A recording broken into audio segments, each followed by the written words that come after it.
L'Afrique de l'Ouest signale une augmentation des décès liés au coronavirus. L'OMS a exhorté les pays développés à abandonner les plans d'administration de rappel jusqu'à ce que des régions comme l'Afrique de l'Ouest se soient stabilisées et approvisionnées en vaccins.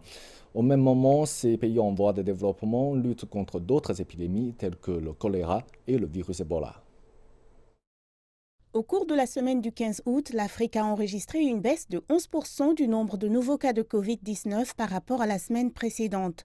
Cependant, 9 des 23 pays qui connaissent actuellement une résurgence se trouvent en Afrique de l'Ouest.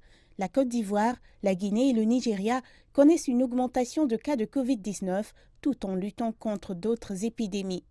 La Côte d'Ivoire a déclaré une épidémie d'Ebola le 14 août dans la capitale commerciale d'Abidjan. Aucun décès n'a été signalé. Le 9 août, la Guinée a détecté un cas de maladie à virus de Marburg. Les épidémies de fièvre hémorragique virale Marburg et Ebola, à un moment où les cas de Covid-19 augmentent dans certains pays d'Afrique de l'Ouest, mettent en évidence la multitude de défis auxquels les pays sont confrontés parallèlement à la pandémie. L'Afrique de l'Ouest a reçu à ce jour environ 29 millions de doses de vaccins contre la Covid-19, soit presque la même quantité que celle qu'a reçue l'Afrique de l'Est ou l'Afrique australe. Cependant, la couverture vaccinale reste faible, avec seulement 2% des Africains entièrement vaccinés contre la Covid-19. Cela survient alors que quelques pays, parmi lesquels les États-Unis et Israël, prévoient de mettre une troisième dose de vaccin à la disposition de leurs citoyens.